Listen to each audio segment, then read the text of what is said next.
Hi hello and welcome back to my channel. అందరూ ఎలా ఉన్నారు? నేనైతే చాలా బాగున్నాను. మీరందరూ కూడా బాగున్నారని అనుకుంటున్నాను. సో ఈ మధ్యన అయితే నేను వీడియోస్ అయితే తీయలేదండి. సో వీడియోస్ తీయలేదండి అని అనుకోకండి. మధ్యలో నేనైతే షార్ట్ వీడియోస్ అయితే పెడుతున్నాను. మీకు చెప్పాను కదండి, ఈ ఛానల్ అంతా కూడా కంప్లీట్లీ అబౌట్ వ్లాగ్స్, అలాగే ఎడ్యుకేషనల్ టిప్స్ గురించి కానీ, ట్రిక్స్, మ్యాథమెటికల్ ట్రిక్స్ కానివ్వండి, సైన్స్ ఎక్స్పెరిమెంట్స్ కానివ్వండి, అండ్ స్కూల్కి సంబంధించిన కొన్ని టిప్స్ కానీ చెప్తానని చెప్పి మీకు ముందుగానే చెప్పాను కాబట్టి, సో అందుకోసమే నేను షార్ట్ వీడియోస్ అయితే అప్లోడ్ చేశాను. ఇప్పటివరకు నాకు కొంచెం ఫ్రీ టైం అయితే దొరకలేదు, దానివల్ల నేను వ్లాగ్స్ లాంటివి అయితే చేయలేకపోయాను. సో ఈరోజు అయితే నేను వీడియో అయితే చేద్దాం అనుకుంటున్నాను. సో ఇప్పుడు ఏ వీడియో చేద్దాం అనుకుంటున్నాను అంటే కనుక ఏదైనా కుకింగ్ వీడియో చేద్దాం అనుకున్నాను. అందుకోసమే ఈరోజు వ్లాగ్ అయితే చేశాను. సో ఫస్ట్ అయితే నేను ఏదైనా స్వీట్ రెసిపీని ట్రై చేద్దాం అనుకుంటున్నాను. అందుకోసం అనేసి ఈ వీడియో చేస్తున్నాను.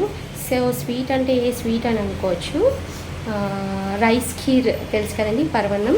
సో అది నేను ఈరోజు మీ అందరికీ చేసి చూపిస్తాను ఎలా చేయాలన్నది. చాలా బాగుంటుంది, చాలా టేస్టీగా ఉంటుంది. చాలామంది చాలా డిఫరెంట్ టైప్స్ ఆఫ్ వెరైటీస్లో చేస్తుంటారు.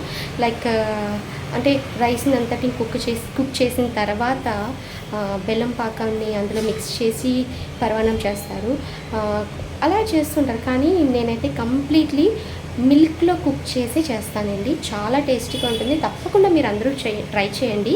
మీ అందరికి కూడా ఇది నచ్చుతుంది. సో తప్పకుండా ఈ వీడియోని లాస్ట్ వరకు స్కిప్ చేయకుండా అయితే చూడండి. ఇప్పుడైతే ప్రాసెస్ని స్టార్ట్ చేసేద్దాం.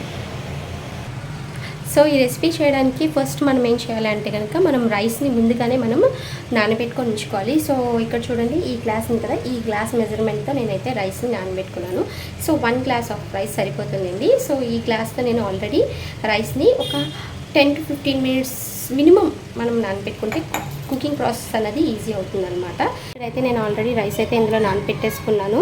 మీకు ఇక్కడ కనిపిస్తుంది కదండి, చూడండి, ఈ విధంగా నానబెట్టుకొని ఉంచేసుకుంటే కనుక కుకింగ్ ప్రాసెస్ అయితే కొంచెం త్వరగా అవుతుందన్నమాట. సో దీనికి ఇంకా ఏం కావాలి అంటే కనుక మనకి మిల్క్ ప్యాకెట్ ఒక పాలు తీసుకుంటున్నాము. అలాగే ఇక్కడ బెల్లం అండి, చూడండి నేను ఆల్రెడీ చిన్నగా కట్ చేసి ఉంచుకున్నాను. ఇంకా చిన్నగా చేసుకుంటే ఇంకా కొంచెం ఫాస్ట్గా అవుతుంది. సో ఇప్పుడైతే నేను రెసిపీని అయితే స్టార్ట్ చేసేస్తాను. సో ఫస్ట్ మనం స్టవ్ ఆన్ చేసుకొని దీనిపైన మనం ఈ గిన్నెలో నేను ఇప్పుడు ఈ రెసిపీ అయితే ప్రిపేర్ చేస్తున్నాను. సో ఈ గిన్నెలో మనం పాలు వేసుకోవాలండి. సో ఈ విధంగా ఇందులో పాలు వేసుకొని ఈ పాలు అనేది మనం మరగనివ్వాలి. సో ఇది మరిగిన తర్వాత నెక్స్ట్ ఏం చేయాలని నేను చెప్తాను. సో పాలు అయితే మరిగిపోయాయి కదండి. ఇప్పుడు ఇందులోకి మనం రైస్ని అయితే యాడ్ చేసుకోవాలి. ఆల్రెడీ నానబెట్టేసుకున్నాం కదా, ఇప్పుడు ఇందులోకి రైస్ని అయితే యాడ్ చేసేసుకుందాము.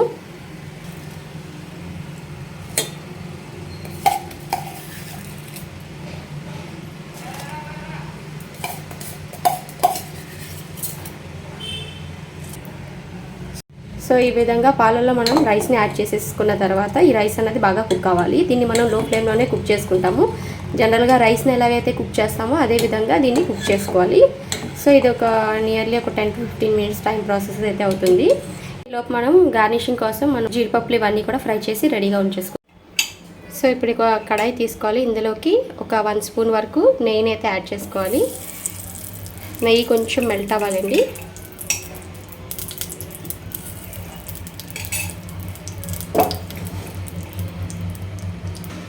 సో ఈ విధంగా మెల్ట్ అయిన తర్వాత ఇప్పుడు ఇందులోకి జీడిపప్పులను యాడ్ చేసుకోవాలి.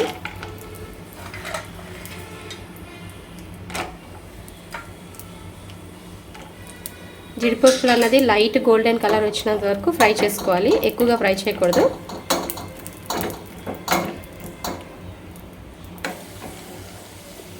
సో ఇలాగ లైట్ గోల్డెన్ కలర్ వస్తే సరిపోతుంది. మీరు కావాలంటే కిష్మిస్ కూడా ఫ్రై చేసుకోవచ్చు, కానీ నేను ఈ రెసిపీలో ఓన్లీ జీడిపప్పు మాత్రమే వేస్తున్నాను. సో ఇక్కడ రైస్ అయితే ఆల్మోస్ట్ 50% కుక్ అయిపోయింది. ఇంకొంతసేపు కుక్ అవనిద్దాము. ఈ జనరల్గా మనం నార్మల్ రైస్ కన్నాను కోటా రైస్ ఉంటుంది కదా, దాంతో కుక్ చేసుకుంటే కనుక మనకి ఈ రెసిపీ అయితే చాలా టేస్టీగా ఉంటుంది. లేదంటే కనుక ఇంట్లో ఉన్న రైస్తో కూడా కుక్ చేసుకోవచ్చు. సో చూడొచ్చు, ఇక్కడ ఆల్మోస్ట్ రైస్ అయితే మనకి కుక్ అయిపోయింది. చూడండి, ఈ విధంగా అయితే రైస్ అనేది మనకి కుక్ అవ్వాలి. సో ఇప్పుడు ఇది ఇలా కుక్ అయిన తర్వాత ఇప్పుడు ఇందులోకి మనం బెల్లం అయితే యాడ్ చేసుకున్నాము. ఇక్కడ చూస్తున్నారు కదండి, బెల్లం ఇందులోకి ఇప్పుడు నేను యాడ్ చేసుకుంటున్నాను. దీన్ని చిన్నగా ముక్కలుగా చేసేసుకున్నానండి. సో బెల్లం యాడ్ చేసిన తర్వాత మనం దీన్ని లో ఫ్లేమ్లో మాత్రమే కుక్ చేయాలి. బెల్లం కరిగినంత వరకు మనం దీన్ని లో ఫ్లేమ్లోనే కుక్ చేసుకుందాము. ఇది కొంచెం కుకింగ్ ప్రాసెస్ అనేది కొంచెం టైం పడుతుంది, కానీ టేస్ట్ అయితే చాలా బాగుంటుందండి. తప్పకుండా అందరూ ట్రై చేయండి. సో నేను ఎందుకు చెప్పానంటే ఇది చాలా టైప్స్లో చేస్తారని, నేను చేసిన రెసిపీస్ని బట్టి చెప్తున్నాను. సో లైక్ కొంతమంది ఏం చేస్తారు అంటే కనుక రైస్ని ఫస్ట్ కుక్ చేసేసిన తర్వాత దాంట్లో మిల్క్ వేసి అప్పుడు బెల్లంతో చేస్తారు, కానీ అంత టేస్టీగా ఉండదండి. అదే కొంతమంది నేను రెసిపీస్ చూశాను, లైక్ పాలలో కుక్ చేసేసి రైస్ని తర్వాత స్టవ్ ఆఫ్ చేసేసిన తర్వాత బెల్లం పాకం ఏదైతే ఉందో దాన్ని ఆ రైస్లో కలిపి మిక్స్ చేస్తారు. సో అలా కూడా చేసుకుంటారు, కాదని అన్ను, కానీ మీరు ఒకసారి ఈ టైప్లో చేసి చూడండి, చాలా టేస్టీగా ఉంటుందండి. చాలా బాగుంటుంది రెసిపీ. అంటే కంప్లీట్గా మిల్క్ ఫ్లేవర్ అయినది అందులో కనిపిస్తుంది, చాలా టేస్టీగా థిక్గా కూడా ఉంటుంది. సో తప్పకుండా ఈ రెసిపీని లాస్ట్ వరకు చూసి ఒకసారి ట్రై చేయండి. మీకు నచ్చితే కనుక డెఫినెట్లీ ఈ వీడియోని లైక్ చేసి షేర్ చేయండి. ఇక్కడ నేను తెల్ల బెల్లాన్ని యూస్ చేస్తున్నాను కాబట్టి మనకి ఇది కొంచెం వైటిష్గా కనిపించవచ్చు, కానీ మీరు అంటే లైక్ కొంచెం అంటే బ్రౌన్ కలర్లో ఉంటుంది కదండి బెల్లం, లైక్ అంటే కొంచెం గోల్డెన్ కలర్లో ఉంటుంది. సో అలాంటి నల్ల బెల్లం కానీ ఏదైనా యూస్ చేస్తే కనుక కొంచెం కలర్ అనేది చేంజ్ అవుతుంది. మీరు ఏదైనా బెల్లం తీసుకోండి, టేస్టీగా అయితే ఉంటుంది. షుగర్ కన్నా మనం బెల్లంతో చేసుకుంటే చాలా టేస్టీగా ఉంటుంది, అలా హెల్దీ కూడా కదా. సో తప్పకుండా మీరు దీన్ని మోస్ట్లీ బెల్లంతో చేయడానికే ట్రై చేయండి.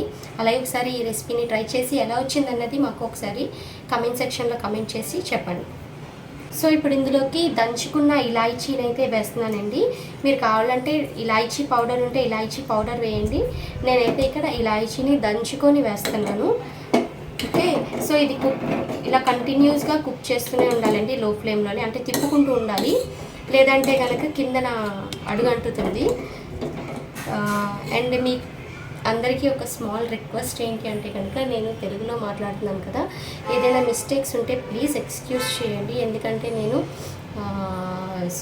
ముస్లిమ్స్ అయినా నేను మీ అందరి కోసం నేను తెలుగులో మాట్లాడుతున్నాను. సో నన్ను మీరు ఎంకరేజ్ చేస్తారని, సపోర్ట్ చేస్తారని అనుకుంటున్నాను. సో మోస్ట్లీ ఇక్కడ మనకి తెలుగు వాళ్ళు ఎక్కువ ఉన్నారు కాబట్టి నేను తెలుగు లాంగ్వేజ్ని ప్రిఫర్ చేసుకున్నాను. సో అందరికీ మీకు తెలుగులో వీడియోస్ని ఎక్స్ప్లెయిన్ చేద్దాం అనుకున్నాను, అందుకోసమే నేను తెలుగులో మాట్లాడుతున్నాను. ఎక్కడైనా చిన్న చిన్న మిస్టేక్స్ ఉంటే కనుక ప్లీజ్ ఎక్స్క్యూజ్ చేయండి. ఏమైనా మిస్టేక్స్ ఉంటే కూడా మీరు కరెక్ట్ చేయమని చెప్పి నాకు కామెంట్ సెక్షన్లో చెప్పినా కూడా నేను కరెక్ట్ చేసుకుంటాను. చూసారండి, ఆల్మోస్ట్ మనకి ఇక్కడ ఇదే బెల్లం ఏదైతే ఉందో అది ఆల్మోస్ట్ కరిగిపోయిందండి. మనం బెల్లం వేసిన తర్వాత ఇంకా ఈ పరమాన్నం థిక్నెస్ అన్నది కొంచెం తగ్గుతుంది, లైక్ మెల్ట్ అవుతుంది కదండి మనకి అది బెల్లం. సో తర్వాత మనకి థిక్గా ఉన్న రైస్ మొత్తం కూడా కొంచెం టెక్స్చర్ అన్నది మారుతుంది అనమాట. సో ఇప్పుడు ఇందులోకి నేను కొంచెం గీ అయితే యాడ్ చేస్తున్నాను. ఆల్రెడీ నేను దీన్ని ఫ్రై చేయడానికి యూస్ చేసుకున్నాను కదండి, ఆ గీని ఇందులోకి యాడ్ చేసేస్తున్నాను. ఓకే, కొంచెం గీని యాడ్ చేసిన తర్వాత ఇప్పుడు ఇందులోకి కొద్దిగా క్యాష్యూస్ ఇవన్నీ వేసుకుంటున్నాను. ఆల్రెడీ ఈ జీడిపప్పులు ఇవన్నీ ఫ్రై చేసుకొని పక్కన పెట్టుకున్నాను కదా, సో అవన్నీ ఇప్పుడు ఇందులోకి యాడ్ చేసేసుకుంటున్నాను. చాలా సింపుల్ ప్రాసెస్ అండి, తక్కువ ఇంగ్రీడియంట్స్ అయిపోతుంది, కాకపోతే కొంచెం టైం ప్రాసెస్ అన్నమాట. కానీ టేస్ట్ అయితే చాలా బాగుంటుంది. సో మీరు స్వీట్నెస్ని బట్టి బెల్లం అన్నది యాడ్ చేసుకోండి. కొంతమంది మైల్డ్ స్వీట్తో తింటారు, సో అలాంటి వాళ్ళు కొంచెం తక్కువ యాడ్ చేసుకోండి. కొంచెం స్వీట్ ఎక్కువ తినే వాళ్ళు అయితే ఇంకొంచెం యాడ్ చేసుకోవచ్చు. సో మన ఖీర్ అయితే రెడీ అయిపోయిందండి.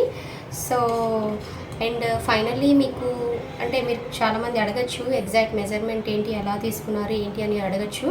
సో నేను ఆల్రెడీ మీకు ఒక గ్లాస్ చూపించాను కదండి, ఆ గ్లాస్తో రైస్ తీసుకుంటే కనుక సేమ్ అదే గ్లాస్తో మీరు బెల్లం కూడా తీసుకోండి, అంటే చాప్ చేసిన బెల్లాన్ని తీసుకోండి, సేమ్ మెజర్మెంట్తో తీసుకొని చేయండి. దీనికి నేను 1/2 లీటర్ మిల్క్ అయితే యూజ్ చేశాను. ఇందులో వాటర్ అయితే యాడ్ చేయలేదండి, అంటే కావాలి అనిపిస్తే మీరు కొంచెం యాడ్ చేసుకోండి, కానీ ఎక్కువగా వాటర్ అయితే యూజ్ చేయకండి. సో అంతేనండి. సో రెసిపీ అయితే రెడీ అయిపోయింది, చాలా బాగుంది. ఇప్పుడు నేను దీన్ని సర్వింగ్ బౌల్లోకి షిఫ్ట్ చేసేస్తాను, తర్వాత మీకు ఎలా ఉందో నేను చూపిస్తాను. ఓకే, ఇందులోకి మనం ట్రాన్స్ఫర్ చేసేసుకుందాము. చాలా టేస్టీగా ఉంటుంది, తప్పకుండా అందరూ కూడా ట్రై చేయండి. సో మీ అందరికీ డెఫినెట్లీ నచ్చిందని అనుకుంటున్నాను. నచ్చితే మాత్రం మీరు నా వీడియోని లైక్ చేసి షేర్ చేసి అలాగే ఛానల్ని సబ్స్క్రైబ్ చేసుకోండి. మీరు నన్ను సపోర్ట్ చేస్తే నేను ఇంకా మళ్ళీ మంచి వీడియోస్ని ఇక్కడ అప్లోడ్ చేసి మీ ముందుకి తీసుకొస్తాను.